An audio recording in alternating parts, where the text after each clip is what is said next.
Guys, welcome back to my video. आज का drama सुनाने के लिए मैं काफी ज्यादा एक्साइटेड हूँ, लेकिन स्टोरी शुरू करने से पहले एक बहुत बड़ा थैंक यू हमारे स्पेशल मेंबर्स को जिन्होंने हाल ही में ज्वाइन किया है। A huge shout out to Nikhil, Ganesh, Tahira, Palak, Pallavi और Norubu. Thank you so much guys for joining the prime और चैनल को सपोर्ट करने के लिए। आप सबकी वजह से ही मैं ये स्टोरीज कंटिन्यू कर पा रही हूँ। सो अब बिना किसी देरी के जानते हैं कि पिछले पार्ट में क्या हुआ था। जिटेल के एक्सक्यूजेस उसके पेरेंट्स ने ही रोक दिए और आयरिस और केवलिन के सामने अपने घुटनों पर गिरकर अपनी बेटी की गलतियों के लिए माफी मांगने लगे। जिटेल के फादर ने खुद को एक नाकाम पिता कहा और सिर झुकाकर आयरिस से फॉरगिवनेस मांगी, जिसे देखकर जिटेल पूरी तरह शॉक थी कि उसके प्राउड पेरेंट्स एक अपस्टार्ट के सामने झुक रहे हैं। आयरिस ने ये सब देखकर मुस्कुराते हुए सवाल किया कि पेरेंट्स क्यों माफी मांग रहे हैं, जिलेट क्यों नहीं। उसने अपनी तीखी नजरों से इशारा किया कि अब रिस्पॉन्सिबिलिटी जिलेट की है, जो अब अकेली पड़ चुकी थी और उसकी सारी चालाकियां धरी की धरी रह गई। जिलेट ने ये देखकर गुस्से में अपनी मुठ्ठियां भींच ली, क्योंकि उसका सारा प्लान उल्टा पड़ गया था। उसे लगा था केवलिन उसकी प्रोटेक्शन करेगा, पर यहाँ तो सारी की सारी बाजियां ही उल्टी पड़ गई। फाइनली आयरिस ने जेंटल स्माइल के साथ उनके पेरेंट्स को उठाया। सो अब यहीं से शुरू होती है हमारी आज की धमाकेदार कहानी। लड़की ने गिलेट को बहुत ठंडी नज़र से देखा और सीधे कहा कि इस वक्त उसके पेरेंट्स को उससे माफ़ी नहीं मांगनी चाहिए। उस पल गिलेट की दुनिया जैसे टूटकर छोटे छोटे टुकड़ों में बिखर गई। मदद का इंतज़ार करने के लिए कहीं जगह नहीं थी। गिलेट जल्दी से आगे बढ़ी और घुटनों के बल गिर गई। अपना सिर इतना नीचे झुका लिया कि बस थोड़ा सा और होता तो ज़मीन से टकरा जाता। लड़की ने आयरिस से कहा कि उसी ने उसका नाम खराब किया है, इसलिए आयरिस को ही उसे सज़ा देनी चाहिए। चारों तरफ गुस्से भरी आवाजें गूंज रही थी, जो गिलेट को आयरिस के बारे में झूठी बातें फैलाने के लिए दोष दे रही थी। सबको लग रहा था कि गिलेट सोच रही थी कि वो इससे बच जाएगी, लेकिन थोड़ी देर की चुप्पी और सोचने के बाद आयरिस ने कहा कि वो ऐसा नहीं करेगी। आयरिस बहुत हल्के से मुस्कुराई, लड़की जैसे अंदर से चमक रही हो। उसने हैरान गिलेट को समझाया कि जब सारी मिसअंडरस्टैंडिंग्स क्लियर हो चुकी हैं और गिलेट खुद माफ़ी मांग चुकी है, तो उसे सज़ा देने का कोई मतलब नहीं है। विंक ने थोड़ा कंफ्यूज होकर आयरिस की तरफ देखा। आसपास लोगों की तारीफ भरी आवाज़ें सुनाई देने लगीं।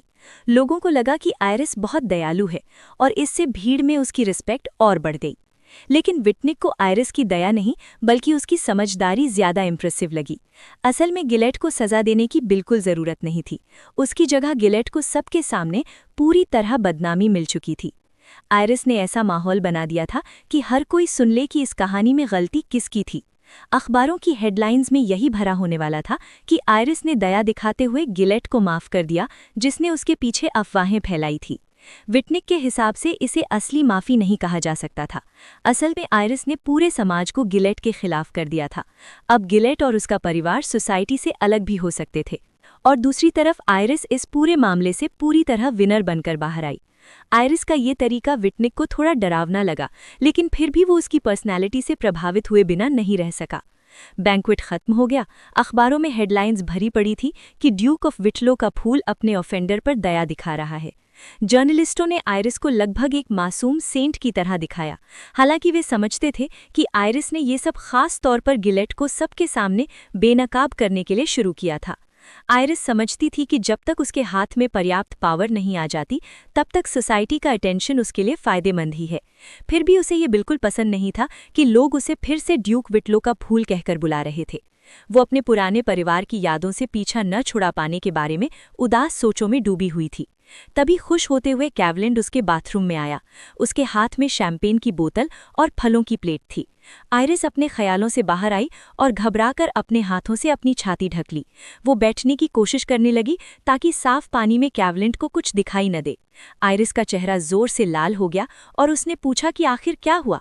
केवलिन ने पूरे उत्साह से जवाब दिया कि उसे सच में नहाने और ड्रिंक करने का मन था, लेकिन उसने कपड़े नहीं उतारे। वो बस बाथटब के किनारे बैठ गया और आयरिस की गिलास में वाइन डालने लगा। आयरिस ने पूछा कि क्या वो कोई टोस्ट देना चाहेगा। केवलिन खुशी से मान गया। उसने कहा कि आखिरकार अफवाहें खत्म हो गई हैं और अब उन्हें ग्रैंड वेडिंग करने का मौका मिल गया है। कैवलिन ने यह भी कहा कि आयरिस ने विटनिक का ध्यान भी अपनी तरफ खींच लिया है, जो भविष्य में उनके लिए फायदेमंद हो सकता है। फिर उसने पूछा कि क्या ऐसा टोस्ट लड़की के लिए ठीक है। आयरिस ने जवाब दिया कि ये सिर्फ ठीक ही नहीं बल्कि उसे ये बहुत पसंद भी है। कैवलिन और आयरिस ने अपने ग्लासेस टकराए। कैवलिन ने कहा कि जेम्स ने बैंक्वेट में बहुत अच्छा काम किया और उनकी शादी के इन्विटेशंस भी भेज दिए हैं। पोप से जुड़ी समस्या भी पूरी तरह हल हो चुकी है। पादरी कैवलिन के सामने डर के मारे कांपते हुए खुद मान गया था। अब बस पोप की ब्लेसिंग लेना बाकी था। आयरिस ने सोचते हुए अपना गिलास घुमाया और वाइन को लहराते हुए देखा। वो मुस्कुराकर बोली कि आखिरकार सब कुछ तय हो गया है। तभी कैवलिन को जैसे अचानक ध्यान आया कि आयरिस उसके सामने पूरी तरह नेकेड है। वो थोड़ा ठिठक गया, फिर अचानक पीछे हट गया। थोड़ी वाइन गिर गई और वो शर्म से दूसरी तरफ मुड़ गया ताकि उस दृश्य से टेम्प्ट न हो। उसने अपने गले को साफ करने के लिए हल्का सा खांसा, फिर पूछा कि क्या आयरिस कभी किसी वेडिंग में गई है। आयरिस ने ना में जवाब दिया। कैवलिन ने उसे कुछ ग्रेप्स देते हुए कहा कि वेडिंग्स हमेशा बहुत थका देने वाली होती हैं, इसलिए उसे इवेंट से पहले अच्छी तरह रेस्ट करना चाहिए। आयरिस ग्रेप्स चबाने लगी और उसे लगा कि कैवलिन का उसके लिए कंसर्न बहुत स्वीट और टचिंग है। आयरिस ने कृतज्ञता से ऊपर देखकर कैवलिन की तरफ देखा। कैवलिन ने थोड़ा झिझकते हुए अपना हाथ बढ़ाया और उसके चेहरे को छुआ। ये जेस्चर बहुत नर्म और शांत था। उसकी हथेली धीरे से आयरिस के गाल पर टिक गई। दोनों को बहुत गर्मी महसूस होने लगी, सिर्फ गर्म पानी की वजह से नहीं बल्कि उस अंदर उठ रही फीलिंग की वजह से भी। एक दूसरे के लिए टेंडरनेस और चाहत साफ महसूस हो रही थी। कैवलिन उसी नरमी से झुका और आयरिस के होठों पर एक किस दे दिया। ये किस हल्का था लेकिन साफ महसूस होने वाला। आयरिस को कोई आपत्ति नहीं थी। उसने अपनी शर्म को थोड़ा पीछे छोड़ा और उस किस का जवाब दिया। उसमें कैवलिन के लिए उसका प्यार और आभार साफ झलक रहा था। आयरिस ने अपनी बाहें कैवलिन के चारों तरफ लपेट ली और उसे अपने करीब खींच लिया। उनका किस और गहरा हो गया। उसमें नरमी और आपसी भावना भरी हुई थी। दोनों ही इस किस को खत्म नहीं करना चाहते थे। आयरिस को लगा कि वो इस आदमी को बहुत मिस कर रही थी, खासकर इस पल में। आखिर कैवलिन ने किस तोड़ दिया। आयरिस ने अपनी आंखें खोली और थोड़ा उलझे हुए अंदाज में उससे कहा कि वो रुकना मत। कैवलिन ने आयरिस की तरफ देखा। कैवलैंड ने उसे देखते हुए हल्की सी रिग्रेट भरी नजर डाली, क्योंकि वो भी उसे छोड़ना नहीं चाहता था। लेकिन उसे एहसास था कि अगर वे अभी नहीं रुके तो बाद में दोनों को बहुत पछताना पड़ सकता है। आयरिस को कसकर गले लगाते हुए कैवलैंड बुदबुदाया कि उन्हें रुक जाना चाहिए और शादी तक इंतजार करना चाहिए जो जल्द ही आने वाली है। आयरिस ने भी कैवलैंड को वापस गले लगा लिया और सोचा कि उसे उसके और भी करीब होने में कोई आपत्ति नहीं है। वो महसूस कर रही थी कि वो पहले से ही इस आदमी के सामने अपना दिल खोलने के लिए काफी तैयार है। आयरिस ने सोचा और याद करने की कोशिश की कि आखिर कब से वो कैवलैंड से इतना जुड़ गई थी। उसे अपने पिछले जीवन की एक मुलाकात याद आई। जब उसे सबसे ज्यादा सहारे की जरूरत थी तब कैवलैंड ने ही उसका हाथ थामा था। उसने उसे ये एहसास दिलाया था कि शायद सब कुछ इतना बुरा भी नहीं है। अब पीछे मुड़कर सोचते हुए आयरिस को खुद हैरानी हो रही थी कि वो सच में इस आदमी से प्यार करने लगी है। आयरिस का पिछला जीवन बहुत अंधेरा और दर्द से भरा हुआ था। ज्यादातर दर्द उसकी बहन ब्रिटनी की वजह से था। ब्रिटनी ने अपनी ही बहन के शरीर को बेच दिया था। वो आयरिस से कहती थी कि खुद को बेचना ही उसका सबसे बड़ा हुनर है। जब ब्रिटनी के एक और जानकार के होंठ आयरिस की गर्दन पर लिपट रहे थे तब उसे अपनी बहन की बातें याद आईं। ब्रिटनी कहा करती थी कि जब कोई आदमी पैसे देता है तो उसे खुश करना पड़ता है। उसके मुताबिक सारे आदमी एक जैसे होते हैं, इसलिए किसी को अलग तरह का व्यवहार देने की जरूरत नहीं होती। लेकिन आयरिस को हर नए क्लाइंट को संतुष्ट करने की कोशिश करनी पड़ती थी। आयरिस चाहती थी कि ये बात कभी किसी को पता ना चले, लेकिन जल्द ही खबर उसके पति एल्फ्रेड के कानों तक पहुंच गई कि वो दूसरों को अपना शरीर दे रही है। इससे एल्फ्रेड गुस्से से भर गया। एल्फ्रेड ने आयरिस के चेहरे पर इतनी जोर से मारा कि वो जमीन पर गिर गई, लेकिन इससे उस आदमी को जरा भी सहानुभूति नहीं हुई। उसने अपनी पत्नी को गालियां दी, कहा कि उसने उसे धोखा दिया है क्योंकि वो दूसरे मर्दों के साथ थी। एल्फ्रेड ने आयरिस को सफाई देने का कोई मौका नहीं दिया। उसने एक छड़ी से उसकी टांगों पर मारना शुरू कर दिया, इतना कि आयरिस मुश्किल से चल पा रही थी। वो लगातार उसे अपमानित करता रहा। इसके तुरंत बाद आयरिस को ब्रिटनी के सामने हाजिर होने का आदेश दिया गया। उस समय ब्रिटनी ही साम्राज्ञी थी, इसलिए आयरिस उसके सामने विरोध करने या नाराजगी दिखाने की हिम्मत नहीं कर सकती थी। ब्रिटनी को सच में मजा आता था आयरिस को अपमानित करने में। अगर आयरिस से कोई गलती हो जाती तो वो बिना हिचकिचाए फिजिकल फोर्स भी इस्तेमाल करती थी। जब आयरिस अपनी टांगों के भयानक दर्द की वजह से मुस्कुरा नहीं पाई तो ब्रिटनी ने उसके बाल पकड़ लिए और जोर से खींचा। फिर शांत मुस्कान के साथ बोली कि ऐसे चेहरे के साथ आयरिस किसी को भी आकर्षित नहीं कर पाएगी। ब्रिटनी ने हंसते हुए कहा कि मर्दों को बहलाना तो अब आयरिस के लिए बिल्कुल आम बात हो गई है, इसलिए उसे किसी चीज की शिकायत करने का हक नहीं है। ब्रिटनी ने संतोष के साथ कहा कि ड्यूक विटलो का मासूम फूल अब कहीं अतीत में खो गया है। ये बात आयरिस को हमेशा सोचने पर मजबूर करती थी कि क्या उसकी जिंदगी का कोई मतलब भी है और आखिर वो किस मकसद के लिए जी रही है। ब्रिटनी ने आयरिस को एक तरफ धक्का दिया और नौकरानियों को आदेश दिया कि उसे तैयार करें, क्योंकि उस दिन भी उसे ब्रिटनी के एक और जानकार के लिए मुख्य भूमिका निभानी थी। आयरिस सोचती थी कि शायद उसकी जिंदगी बदल सकती है अगर ब्रिटनी के नए जानकार को वो पसंद ही ना आए, लेकिन वो कभी ऐसा जोखिम लेने की हिम्मत नहीं कर पाई। आयरिस हमेशा ब्रिटनी के बैंक्वेट में पहुंचती थी। आसपास लोग बात कर रहे थे कि साम्राज्ञी ने सब कुछ कितनी शानदार तरह से अरेंज किया है, लेकिन कुछ फुसफुसाहटें उसके बारे में भी हो रही थीं। इस बार आयरिस ने सोचा कि बारिश शुरू होने से पहले घर लौट जाना बेहतर होगा। उसकी टांगों में भयानक दर्द हो रहा था। ऐसा लग रहा था जैसे कोड़े के घाव फिर से खुल गए हों। आयरिस जानती थी कि घर पर भी एल्फ्रेड उसे चैन नहीं लेने देगा, लेकिन फिर भी ये जगह पर रुकने से बेहतर था। अचानक खिड़की के बाहर उसने एक कपल को किस करते देखा। वो कैवलैंड और ब्रिटनी थे, दोनों जैसे दुनिया से बेखबर थे। आयरिस ने उस किस को हल्की उदासी के साथ देखा, लेकिन तुरंत छिपने के लिए जल्दी से हट गई। अगर ब्रिटनी ने उसे देख लिया होता तो नतीजे बहुत बुरे हो सकते थे। जब तक आयरिस महल से बाहर निकली बारिश शुरू हो चुकी थी, लेकिन इससे वो थोड़ी खुश हो गई क्योंकि आसपास कोई भी नहीं था। आयरिस पत्थर की एक बेंच तक गई। उसने अपनी ड्रेस थोड़ा ऊपर उठाई और बैठ गई ताकि बारिश की ठंडी बूंदें उसकी टांगों पर गिरें और दर्द थोड़ा कम हो जाए। आयरिस जानती थी कि बाहर से देखने वालों को वो पागल लग सकती है, लेकिन उसके लिए इस जलते हुए दर्द से राहत पाना बहुत ज़रूरी था। वो सोच रही थी कि उसे जल्दी से घर पहुंचना चाहिए, लेकिन वो खुद को उठाने की ताकत नहीं जुटा पा रही थी। आयरिस की तन्हाई ज्यादा देर नहीं रही। कुछ लोगों की आवाज़ें सुनाई देने लगी। इससे आयरिस घबरा गई। वो तुरंत उस दिशा में मुड़ी जहां से बातचीत की आवाज़ आ रही थी। ब्रिज पर कैवलैंड और जेम खड़े थे।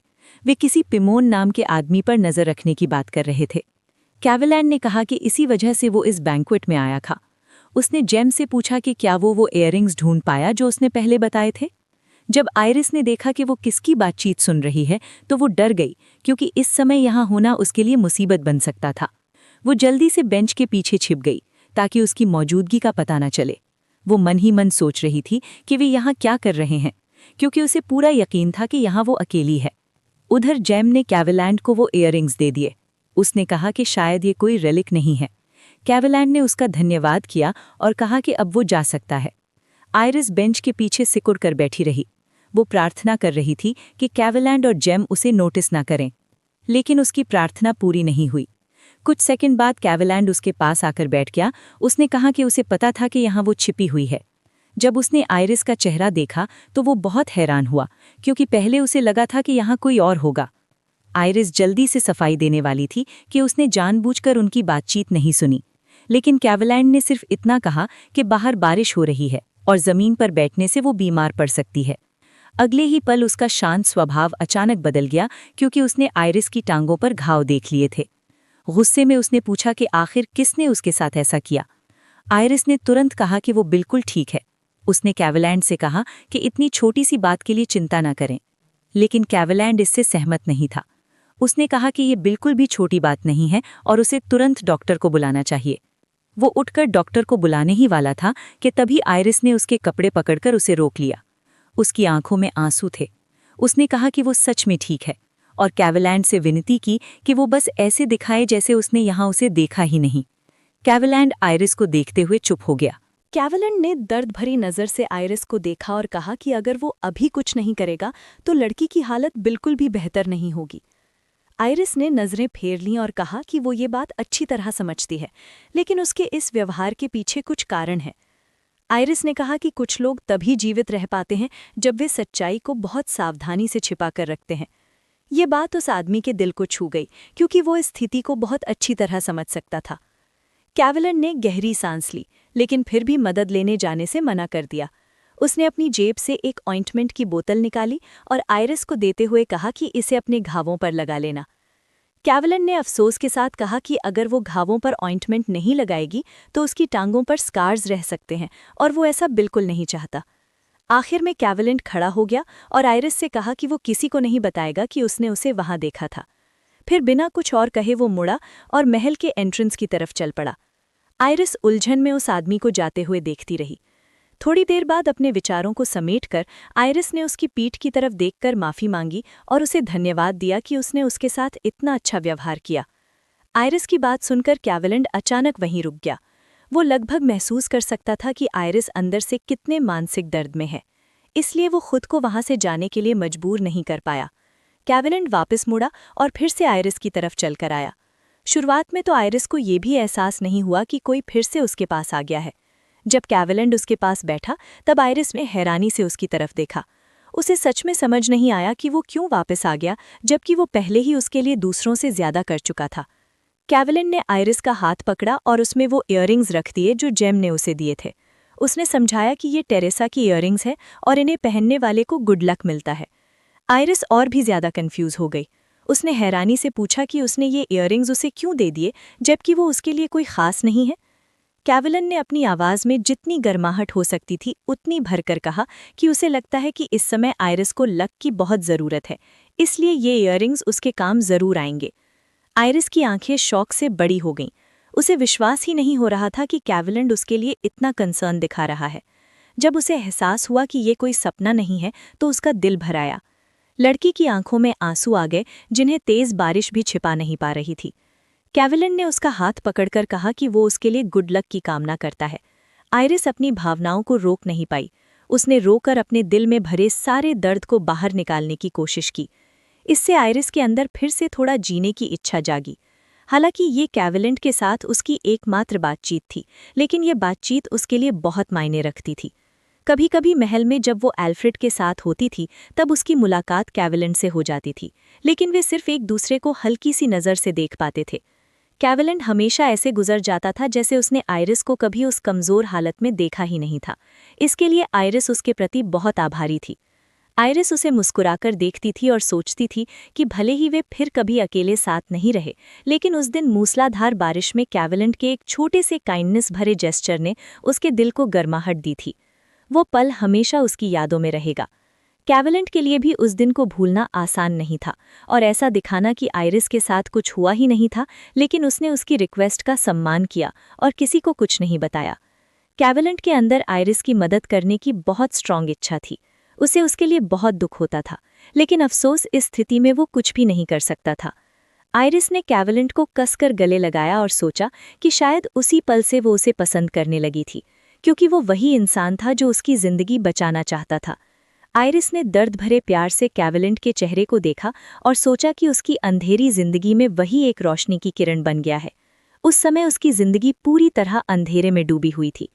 आयरिस अपनी यादों से बाहर आई जब कैवलन उसे तौलिए में लपेट रहा था।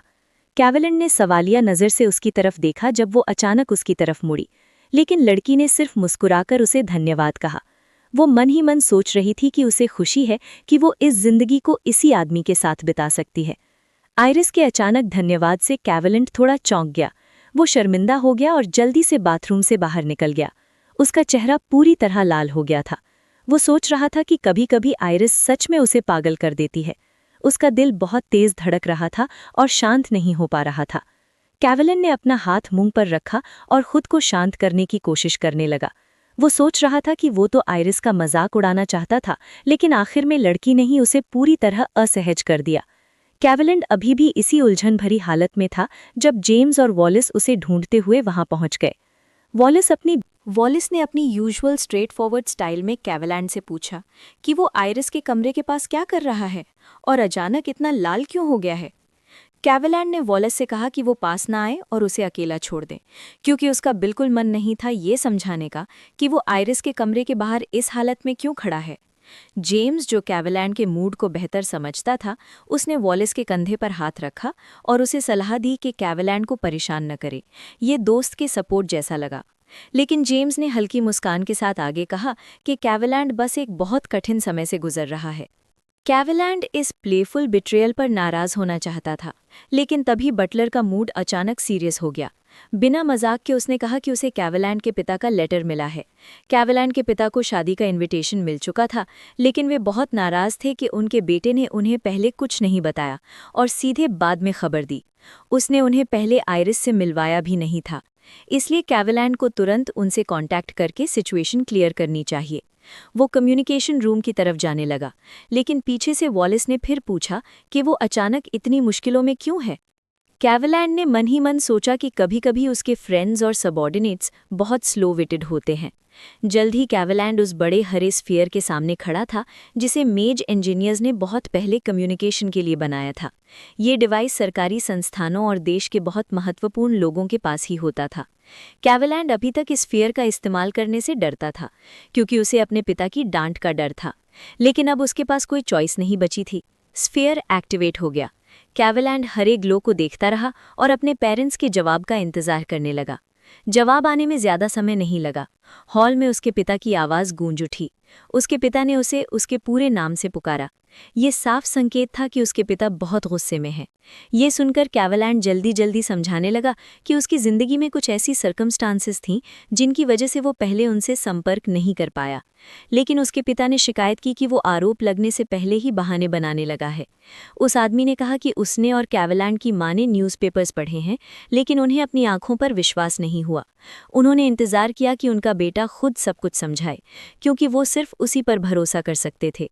कैवलैंड फिर कुछ समझाने की कोशिश करने लगा, लेकिन उसके पिता ने उसे फिर रोक दिया। उन्होंने पूछा कि क्या उसकी पत्नी सच में ड्यूक ऑफ विटलो का फ्लावर है, जिसे ड्यूक ने इतने समय तक छिपा कर रखा था।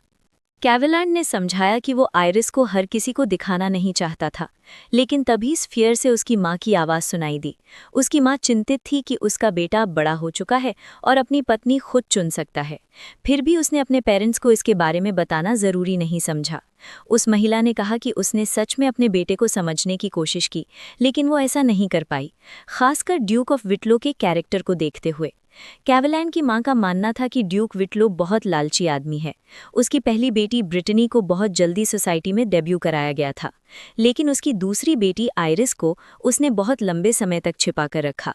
इससे शक होता है कि ड्यूक आइरिस को सिर्फ बेचने के लिए इस्तेमाल करना चाहता था।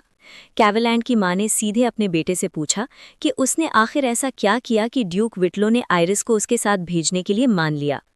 कैवलैंड ने जवाब दिया कि बात वैसी बिल्कुल नहीं है जैसी वो सोच रहे हैं, लेकिन उसकी मां ने उसे डांटते हुए कहा कि वो उनसे झूठ बोल रहा है, क्योंकि उसे पता है कि जिस दिन कैवलैंड आइरिस को अपने साथ ले गया था, उसी दिन ड्यूक ऑफ विटलो को उनकी माइंस में से एक मिल गई थी। कैवलैंड ने नर्वस मुस्कान के साथ पूछा कि आखिर ये सारी जानकारी उसके पेरेंट्स को कौन दे रहा है। वो सच में जानना चाहता था। ये सुनकर उसकी मां रोते हुए अपने पिता की तरफ मुड़ी और कहा कि उनका बेटा बहुत बड़ा झूठा बन गया है। उसके पिता ने जवाब दिया कि ये उनकी गलती है। उन्होंने अपने बेटे की परवरिश ठीक से नहीं की। उन्हें उसकी एजुकेशन पर और ध्यान देना चाहिए था, और आखिर में इसका नतीजा ये हुआ कि उनका बेटा औरतों को खरीदने लगा। ये शब्द सुनकर कैवलैंड गुस्से से भर गया। उसने तुरंत याद दिलाया कि वो सब कुछ साफ साफ सुन सकता है। कैवलैंड के पिता ने सख्त आवाज में कहा कि औरतों को खरीदना बहुत गलत बात है। फिर उन्होंने पूछा कि क्या लेडी आइरिस विटलो ने इसके लिए कभी कंसेंट दिया था। कैवलैंड ने अपना चेहरा हाथ से ढक लिया। वो सोच रहा था कि वो अपने पेरेंट्स को नहीं बता सकता कि ये पूरा प्लान असल में आइरिस का ही था, क्योंकि इससे बातचीत और मुश्किल हो जाती। इसलिए उसने बस इतना कहा कि हालात ऐसे ही थे और आइरिस अपनी इच्छा से उसके साथ रह रही है। गहरी सांस लेकर उसने अपना हाथ चेहरे से हटाया। फिर उसने अपने पेरेंट्स से एक छोटी लेकिन बहुत महत्वपूर्ण बात पर असंतोष जताने का फैसला किया। उसने अपने पिता को ठीक करते हुए कहा कि आइरिस का सरनेम अब विटलो नहीं है, अब उसका नाम ग्रीन है। कमरे में अचानक भारी सन्नाटा छा गया। करीब 1 मिनट बाद उसके पिता की आवाज़ फिर सुनाई दी। उन्होंने कहा कि वो और उसकी माँ तैयार हो रहे हैं और 2 या 3 दिनों में ग्रीन के एस्टेट पर पहुंच जाएंगे। फिर उन्होंने अपने बेटे को चेतावनी दी कि अगर आइरिस अचानक इस शादी के खिलाफ निकली तो कैवलैंड को दुनिया का पहला डिवोर्स्ड बनने के लिए तैयार रहना पड़ेगा। इस बीच ब्रिटनी अपनी फ्रेंड्स के साथ बैठकर टी पी रही थी और उनकी खुश भली बातें सुन रही थी कि आखिरकार आइरिस वाली सिचुएशन सॉल्व हो गई। सब कह रहे थे कि ब्रिटनी अपनी छोटी बहन को लेकर कितनी वारिड थी। ब्रिटनी के चेहरे पर मुस्कान थी, लेकिन उसकी मुट्ठियां कसकर भिंची हुई थी। अंदर ही अंदर वो सोच रही थी कि असल में उसे बहुत गुस्सा आ रहा है कि मामला आयरिस के पक्ष में खत्म हुआ। एक फ्रेंड ने कहा कि अपनी छोटी बहन के बारे में फैली अफवाहों की वजह से ब्रिटनी को कितना स्ट्रेस झेलना पड़ा होगा। लेकिन ब्रिटनी सोच रही थी कि इस रिजल्ट से वो बहुत निराश है और अंदर ही अंदर गुस्से से जल रही है। फिर भी वो पूरी कोशिश कर रही थी कि ये बात किसी को पता ना चले। ब्रिटनी की एक फ्रेंड ने कहा कि उसे अच्छा नहीं लगा कि जिन्होंने विटलो फैमिली की बदनामी की वे आसानी से बच निकले। हालांकि आम लोग आयरिस के फैसले से खुश थे। ये सोचकर ब्रिटनी का मूड थोड़ा बेहतर हुआ कि उसके पास आयरिस को बुरा दिखाने का एक और मौका है। ब्रिटनी ने कहा कि अच्छा हुआ कि सब कुछ ऐसे ही खत्म हो गया, लेकिन उसने ये भी कहा कि शायद आयरिस इस बात को इतनी आसानी से नहीं भूलने वाली, क्योंकि शायद उसने उन लोगों को सच में माफ़ नहीं किया जिन्होंने उसे चोट पहुंचाई। आयरिस की फ्रेंड्स ने कहा कि सारी अफवाहें ग्रीन फैमिली की एक मेड ने फैलाई थीं। लड़कियां विश्वास नहीं कर पा रही थीं कि सिर्फ जेलसी की वजह से कोई इतना सब कर सकता है। ब्रिटनी ने नाटकीय अंदाज में अपने कंधे झुका लिए और कहा कि हाँ, वो भी थोड़ी जेलस है आयरिस से, लेकिन वो कभी ऐसा कुछ करने के बारे में सोच भी नहीं सकती। इससे वही रिएक्शन मिला जिसकी उसे उम्मीद थी। लड़कियों को लगा कि उन्होंने ब्रिटनी को दुखी कर दिया है, इसलिए उन्हें गिल्ट महसूस होने लगा। लेकिन उनकी ये अच्छी गैदरिंग एक मेड के आने से रुक गई। मेड ब्रिटनी के लिए एक लेटर लेकर आई थी। जैसे ही ब्रिटनी ने वो लेटर हाथ में लिया, उसके दिल में एक अजीब सी बेचैनी बैठ गई। लिफाफा खोलने से पहले ही उसे महसूस हो गया कि अंदर कुछ ऐसा है जो उसे बिल्कुल पसंद नहीं आएगा, और उसका अंदाज़ा सही निकला। जब उसने लिफाफा खोला और पढ़ा तो उसे समझ आ गया कि उसके हाथ में आयरिस की शादी का इनविटेशन है। उस आयरिस की शादी का जिसकी जिंदगी वो कभी बर्बाद नहीं कर पाई।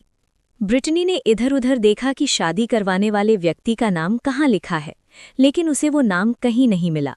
उसकी फ्रेंड्स ने नोटिस किया कि उसका चेहरा और भी उदास हो गया है। उन्होंने जल्दी से पूछा कि आखिर क्या हुआ है और उस लेटर में क्या लिखा है जिसने उसे इतना परेशान कर दिया है। जो लड़की उसके सबसे पास बैठी थी, उसने देखा कि वो आयरिस और कैवलेंट की शादी का इनविटेशन है। लड़कियों ने कहा कि ये तो अच्छी और एक्सपेक्टेड न्यूज़ है, क्योंकि सारे मिसअंडरस्टैंडिंग्स पहले ही क्लियर हो चुके थे। एक लड़की ने कहा कि अगर कैवलेंट अफवाहों को नज़रअंदाज करता तो ये बेवकूफ़ी होती, उसे आयरिस से इस बारे में सीरियस बात करनी ही चाहिए थी। लड़कियां आपस में चर्चा करती रहीं कि इतनी अफवाहों के बाद इतनी जल्दी शादी करना थोड़ा अजीब फैसला है, लेकिन ब्रिटनी सिर्फ यही सोच रही थी कि शादी करवाने वाले व्यक्ति का नाम लेटर में क्यों नहीं लिखा गया। उसके पास बैठी लड़की ने पूछा कि उसके चेहरे पर इतनी उदासी क्यों है। जब कोई जवाब नहीं मिला तो उसने खुद कारण जानने के लिए उसके हाथ से लेटर ले लिया। लड़की ने ध्यान से लेटर पढ़ा और जब उसने देखा कि वेडिंग बैंक्वेट का होस्ट कौन है तो वो हैरान रह गई। वेडिंग बैंक्वेट की होस्ट थी नलानी जनाल, जिसका ध्यान पाने की कोशिश हाई सोसाइटी से जुड़े लगभग सभी लोग करते थे। लड़कियां हैरान थीं क्योंकि नलानी हाई सोसाइटी में बहुत पॉपुलर फिगर थी और पहले ये भी माना जाता था कि वो कैवलेंट से प्यार करती है। ब्रिटनी टेबल से खड़ी हो गई, लेकिन उसके चेहरे पर मुस्कान अभी भी चिपकी हुई थी। उसने पूछा कि उसकी फ्रेंड्स अचानक इतनी जोर से हंस क्यों रही हैं। असल में बात ये थी कि नलानी जनाल ने भी आयरिस को एक्सेप्ट कर लिया था। ये सुनकर ब्रिटनी के गले में हिस्टीरिया सा उठने लगा और वो हंस पड़ी, क्योंकि उसके लिए ये पूरी सिचुएशन बहुत अब्सर्ड थी और उसके दिमाग में फिट ही नहीं हो रही थी। हंसकर बात टालने की कोशिश करते हुए ब्रिटनी ने कहा कि आयरिस और कैवलेंट की शादी सेलिब्रेट करने का बहुत अच्छा रीज़न है, इसलिए सबको खुश होना चाहिए। लेकिन उसके चेहरे पर खुशी की मुस्कान एक अजीब सी नकली मास्क की तरह जम गई थी। उधर नलानी जनाल आयरिस और कैवलेंट की सबसे ग्रैंड वेडिंग की प्लानिंग में लगी हुई थी। उसी समय वो फैब्रिक्स चुन रही थी। कई ऑप्शंस में से उसने एक पसंद किया, फिर उसने मेड से कहा कि ये ऑप्शंस आयरिस के पास भेज दिए जाएं ताकि वो इनमें से एक फाइनल चूज कर सके। हेनरिएटा पास ही खड़ी ये सब देखकर खुश हो रही थी। वो अपनी फ्रेंड के ऊपर आए प्री वेडिंग कामों को देखकर मजा ले रही थी। नानी जिस कुर्सी पर बैठी थी, हेनरिएटा उसी की बैकरेस्ट पर झुक गई, उसने कहा कि नानी बहुत मेहनत कर रही है। ये देखकर वो काफी हैरान थी, क्योंकि पहले नानी ये सब करना ही नहीं चाहती थी। नलानी ने जवाब दिया कि वो हेनरिएटा को मना नहीं कर सकती थी, खासकर इसलिए क्योंकि कैवलिन ने कहा था कि वो शादी पर बहुत पैसा खर्च करने के लिए तैयार है। नलानी ने कहा कि ये बहुत अजीब है कि कैवलिन, जो अपनी कंजूसी के लिए मशहूर है, आखिर में मदद के लिए उसी के पास आया। हेनरिएटा ने जवाब दिया कि ये शादी बहुत इम्पोर्टेंट है, इसीलिए नानी की मदद जरूरी है। उसने समझाया कि शायद नानी ने न्यूज़पेपर्स में पढ़ा होगा कि कैवलिन और आइरिस की शादी सिर्फ नाम की बताई जा रही थी और ग्रीन फैमिली का नाम बदनाम हो गया था। नानी ने पूछा कि क्या ये सच है कि कैवलिन ने ड्यूक विटलो के फ्लावर से शादी की है।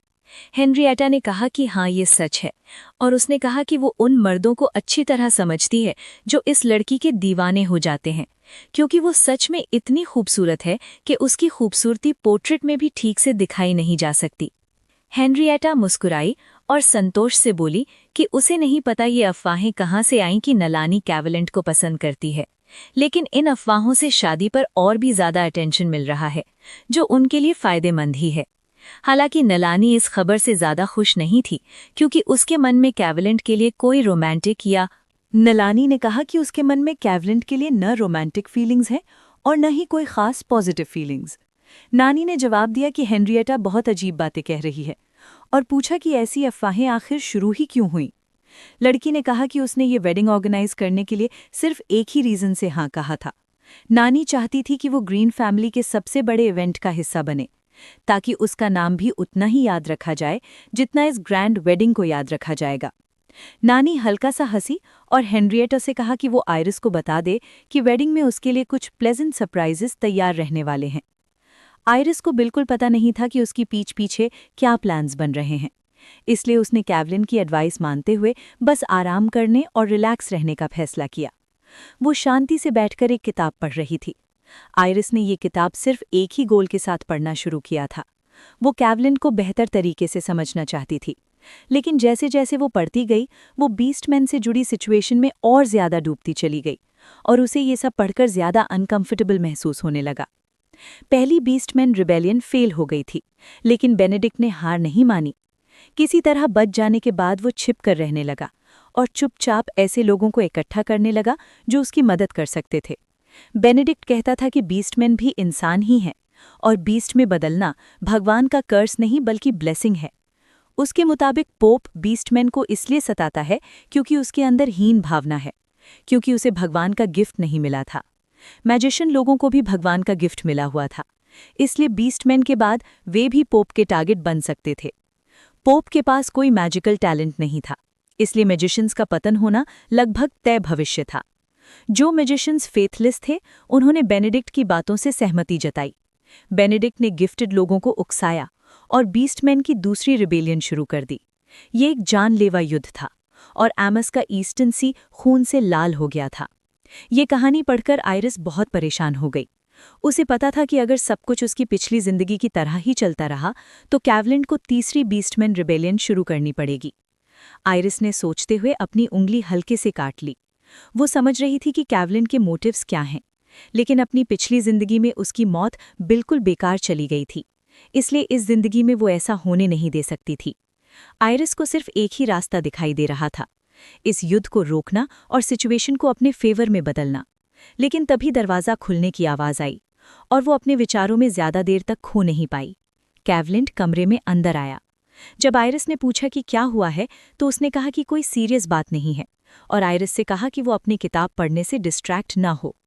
कैवलिन उसके करीब आया तो आइरिस का चेहरा लाल हो गया, क्योंकि उसकी रोब आधी खुली हुई थी, जिससे उसके चेस्ट और एब्स साफ दिखाई दे रहे थे। आइरिस की नज़र थोड़ी भटक गई और उसने सोचा कि कैवलिन के लिए ये कहना आसान है कि वो डिस्ट्रैक्ट न हो जब वो उसके सामने ऐसे खड़ा है।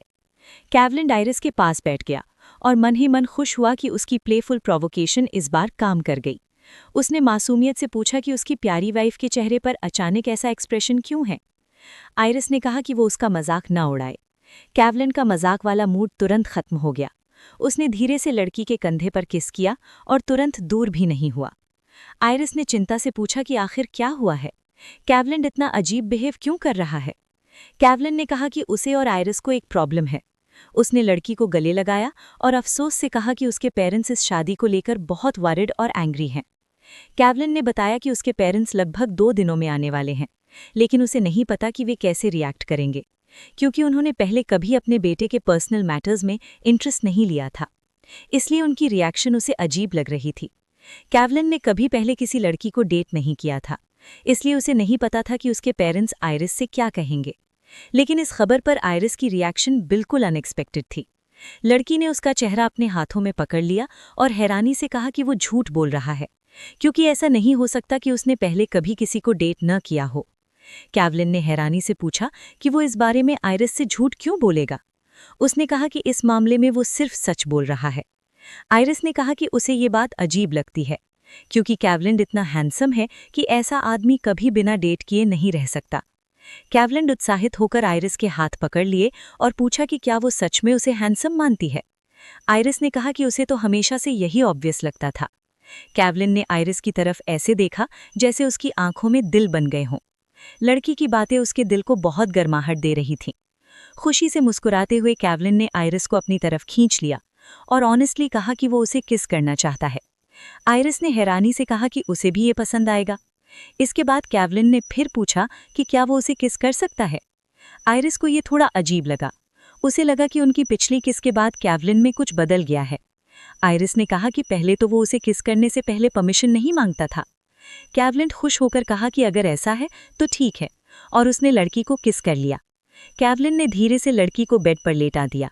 उसके किसिल धीरे धीरे नीचे आते हुए लड़की की नेक तक पहुंच गए और वे और ज्यादा सेंसिटिव होते जा रहे थे। आयरिस ने सोचा कि हेनरिएटा के आने के बाद कैवलिन थोड़ा बदल गया है, लेकिन वो अपना विचार पूरा कर पाती उससे पहले ही उसे बहुत गर्मी महसूस होने लगी और उसे हल्का चक्कर भी आने लगा। कैवलिन ने चिंता से देखा कि आयरिस ढीली पड़ गई है। उसने तुरंत माफी मांगी कि उसने पहले नोटिस नहीं किया, क्योंकि वो खुद बहुत एक्साइटेड हो गया था। कैवलिन ने कहा कि जब आयरिस ने उसे हैंडसम कहा था तो उसका दिमाग ही बंद हो गया था। आयरिस ने कहा कि सब ठीक है। कैवलिन चिंता से उसके चेहरे को देखता रहा। वो डर रहा था कि कहीं लड़की को कोई तकलीफ तो नहीं। जब उसे ऐसा कोई संकेत नहीं मिला तो उसने आयरिस का हाथ पकड़ लिया और कहा कि वो पूरी कोशिश करेगा कि उसके पेरेंट्स आयरिस को हर्ट ना करें। कैवलिन ने उसका हाथ चूमा और कहा कि फिर भी उसके पेरेंट्स उसे हर्ट कर सकते हैं और उसे ये बात बिल्कुल पसंद नहीं कि आयरिस ऐसे रूड बिहेवियर की आदत डाल ले। आयरिस ने जवाब दिया। वो बोली कि उसे अब इसकी आदत हो चुकी है। इस पर कैवलिन ने जवाब दिया कि समय के साथ सारे वूंड्स हील हो जाते हैं। उसे बस इतना ध्यान रखना है कि आयरिस की सॉफ्ट स्किन पर एक भी स्क्रैच ना रहे। आयरिस ने अपना चेहरा कैवलिन की चेस्ट में छुपा लिया और उसने पूछा कि अगर वो अचानक एक फ्रैजाइल और हमेशा रोने वाली लेडी बन जाए तो क्या वो तब भी ऐसा ही करेगा। कैवलिन ने सच्चाई से जवाब दिया कि आयरिस जितना चाहे रो सकती है, जितनी कमज़ोर बनना चाहे बन सकती है, लेकिन वो फिर भी हमेशा उसके साथ ही रहेगा। आयरिस थोड़ा शर्माई। उसने कैवलिन को थैंक्स कहा, लेकिन उसने ये भी कहा कि वो सिर्फ अपने हस्बैंड पर कमज़ोर होकर डिपेंड नहीं कर सकती, क्योंकि वो दोबारा कभी किसी की फ्लावर बनकर जीना नहीं चाहती। कुछ दिन बीत गए। आयरिस और कैवलिन एस्टेट के कोर्टयार्ड में खड़े थे। वे कैवलिन के पेरेंट्स से मिल रहे थे, जो वादे के अनुसार अपने बेटे से मिलने आए थे। उनके चेहरे पर बेहद पोलाइट स्माइल्स थीं। ग्रीन कपल ध्यान से आयरिस और कैवलिन को देख रहा था। वे ये पता लगाने की कोशिश कर रहे थे कि उनकी रिलेशनशिप में कहीं कुछ गलत तो नहीं। कैवलिन अपने पेरेंट्स को लिविंग रूम में ले गया और उन्हें टी ऑफर की। दोनों में से कोई भी कॉन्वर्सेशन शुरू करने के लिए ईगर नहीं था। वे बस एक दूसरे के मूड को स्टडी करते रहे। केल की मदर सच में बहुत टेरिफाइंग वुमन थी और तुरंत समझ आ जाता था कि हेनरिएटा ने अपना स्ट्रॉन्ग कैरेक्टर किससे इनहेरिट किया है। केल की मदर की बस एक नज़र ही काफ़ी थी, जिससे जेम्स और वॉलिस डर के मारे कांपने लगे। उन्हें लगा कि शायद उनसे कोई गलती हो गई है और अब उन्हें स्कोल्ड किया जाएगा। लेकिन केल की मदर ने उनकी तरफ देखना भी ज़रूरी नहीं समझा और अगले ही सेकंड वो दूसरी डायरेक्शन में देखने लगी। जेम्स और वॉलिस ने राहत की सांस ली, लेकिन अब उन्हें गिल्ट फील होने लगा। हालांकि उन्हें समझ नहीं आ रहा था कि आखिर क्यों। आखिरकार केल की मदर की नज़र आयरिस पर आकर रुकी। वो लड़की को ध्यान से स्टडी करने लगी, जिससे आयरिस को थोड़ा अनकंफर्टेबल फील हुआ। केल की मदर ने सोचा कि ड्यूको विटलो की फ्लावर सच में बहुत ब्यूटीफुल है। ऐसा लगता था जैसे गॉड ने उसकी अपीयरेंस पर खास ध्यान दिया हो। केल की मदर ने सोचा कि शायद ये सच हो सकता है कि ड्यूको विटलो अपनी डॉटर की सच में बहुत केयर करता था, इसीलिए शायद उसने उसे सोसाइटी में जाने नहीं दिया। लेकिन एक और डिटेल थी जो उस वुमन को इरिटेट कर रही थी। केल की स्माइल इस समय बहुत स्टूपिड लग रही थी। केल की मदर ने अपना कप और सॉसर नीचे रखा और कहा कि वो आयरिस विटलो से अकेले में बात करना चाहती है। ये बात केवलिन को बिल्कुल पसंद नहीं आई और उसने फर्मली अपनी मदर की रिक्वेस्ट को रिफ्यूज कर दिया। केल की मदर ने नाराज होकर पूछा कि क्या ये सही है कि उसने अपने पेरेंट्स को बताए बिना शादी कर ली और अब वो कोई कंसेशन भी नहीं देना चाहता। केवलिन ने जवाब दिया कि इस डिसीजन की रिस्पॉन्सिबिलिटी उसकी अपनी है, लेकिन वो आयरिस को अकेला छोड़कर कहीं नहीं जाएगा, खासकर तब जब उसे अभी भी उसके फादर के नाम से बुलाया जा रहा है। केल की मदर अपने बेटे के रिफ्यूजल से खुश नहीं थी। उसने और गुस्से से पूछा कि क्या ये सच है कि उसने फैमिली माइन बेच दी, लेकिन उसके फादर ने उसे काम होने को कहा। केवलिन के फादर ने अपनी वाइफ का हाथ पकड़ा और कहा कि केवलिन की बात में भी पॉइंट है और उन्हें सबको साथ बैठकर बात करनी चाहिए। केल की मदर ने अपने हस्बैंड की तरफ देखा। वो पीछे हटना नहीं चाहती थी, लेकिन थोड़ा सोचने के बाद उसने उससे अग्री करने का फैसला किया, क्योंकि उसकी बात में थोड़ा ट्रूथ था। केल की मदर ने फिर से आयरिस को उसके पुराने नाम से बुलाया और कहा कि जो वो कहने वाली है उससे आयरिस अपसेट हो सकती है, इसलिए वो पहले से ही अपॉलॉजी करना चाहती है। लेकिन आयरिस ने बहुत पोलाइटली उसे इंटरप्ट कर दिया। उसके चेहरे पर बड़ी सी स्माइल थी, जैसे उसकी किसी भी बात से उसे बिल्कुल फर्क नहीं पड़ा हो और सब कुछ बिल्कुल नॉर्मल हो। आयरिस ने कहा कि केल की मदर उसे उसके फर्स्ट नेम से बुला सकती हैं या बस ईरी कह सकती हैं, ताकि उसे घर जैसा फील हो। केल की मदर ने सोचा कि आयरिस का कैरेक्टर जेंटल लेकिन डिटर्मिन्ड है। लड़की एक जेंटल एटमॉस्फेयर में पली बढ़ी लगती थी, लेकिन उसकी आंखों में एक लिविंग फायर जल रही थी, जो ये हिंट दे रही थी कि आयरिस की लाइफ का ग्रोइंग अप बिल्कुल काम नहीं था।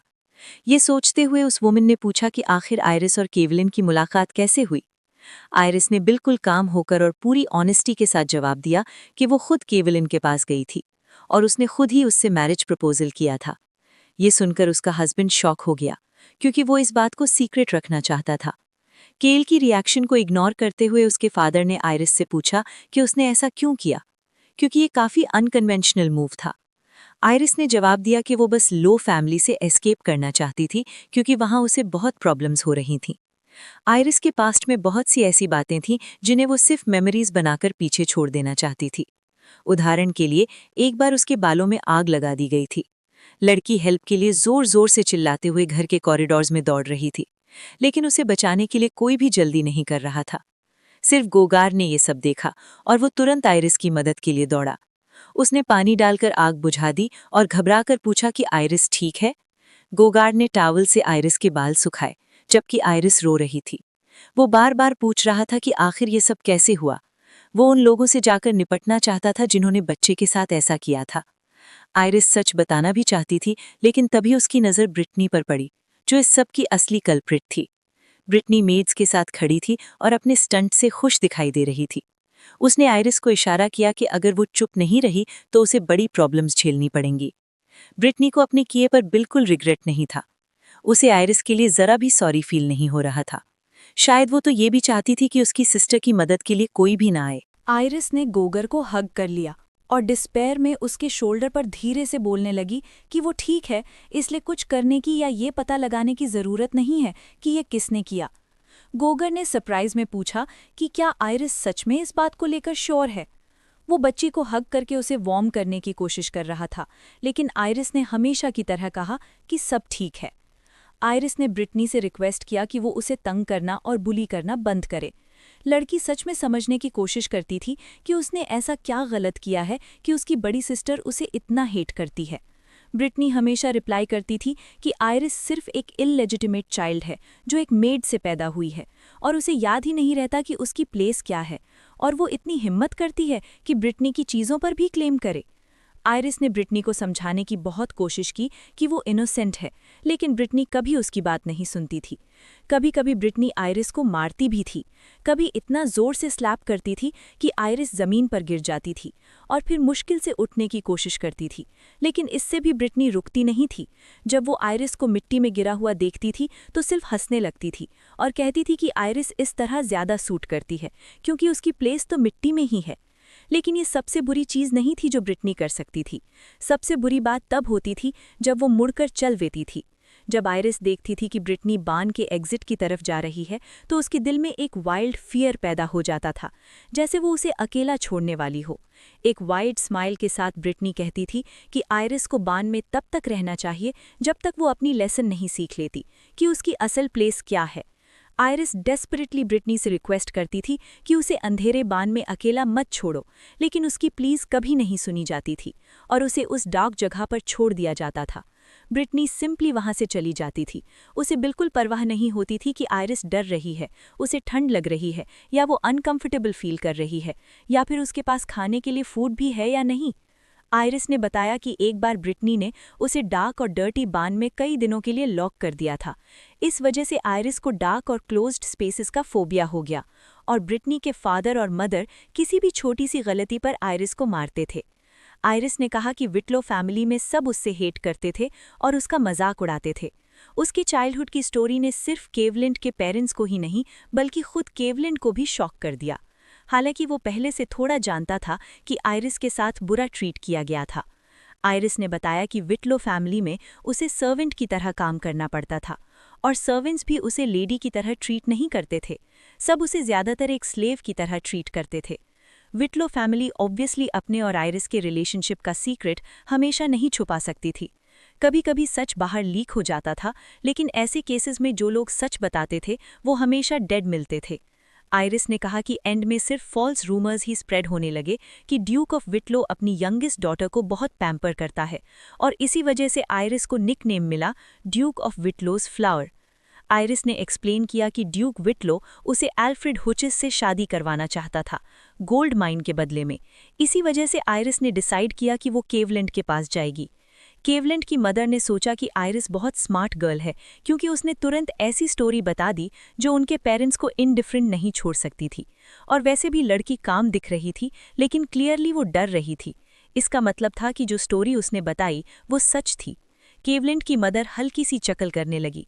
उसने सोचा कि एक इंटेलिजेंट और ऑनेस्ट लड़की को रिजेक्ट करने का कोई पॉइंट नहीं है। फिर उसने पूछा कि आयरिस ने केवलिंड को ही क्यों चूज किया। आयरिस जवाब देने वाली थी, लेकिन केवलिन ने उसकी बात कट कर दी। उसने कहा कि उसने आयरिस को एक लेटर भेजा था। उस लेटर में एलिजिडली केवलिन ने आयरिस से ड्यूक विटलो की वीकनेसेस रिवील करने को कहा था। उसे इन्फॉर्मेशन चाहिए थी और वो ड्यूक विटलो की फ्लावर से बात करने के लिए क्यूरियस भी था। केवलिन सोच रहा था कि अगर उसके पेरेंट्स को पता चल गया कि आयरिस जानती है कि वो एक बीस्ट मैन है तो सिचुएशन और भी खराब हो सकती है। केवलिन की मदर डीप थॉट में चली गई। कुछ देर बाद उन्होंने कहा कि केवलिंड और आयरिस की हर बात बिलीवेबल नहीं लगती, लेकिन फिर भी उन्होंने आयरिस से पूछा कि क्या ग्रीन मैनर सच में उसके घर से बेटर है।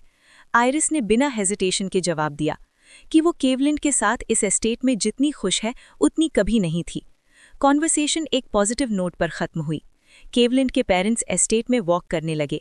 मदर ने कहा कि आयरिस बहुत स्मार्ट और ब्यूटीफुल चाइल्ड है। फादर ने कहा कि इस सब के अलावा उसकी आइज में जीने की स्ट्रॉन्ग डिजायर भी जल रही है, जो बहुत इंपॉर्टेंट होती है। केवलिंड की मदर ने कहा कि काश उनकी भी आयरिस जैसी एक डॉटर होती, क्योंकि हेनरिएटा का कैरेक्टर थोड़ा रूड है। इस पर फादर ने कहा कि अब जब आयरिस ने केवलिंड से शादी कर ली है तो वो उसे अपनी डॉटर ही मान सकते हैं, और विमेन भी इस बात से अग्री किए बिना नहीं रह सकती। अब केवलिंड के पेरेंट्स पूरी तरह अपने बेटे के डिसीजन के साथ खड़े थे और आयरिस को हर वरी और सफरिंग से प्रोटेक्ट करना चाहते थे। उनमें से किसी को भी ये सस्पिशन नहीं था कि आयरिस की सफरिंग का असली रीजन खुद ग्रीन एस्टेट में आ रहा है। ब्रिटनी कैरेज में बैठी विंडो के बाहर देख रही थी।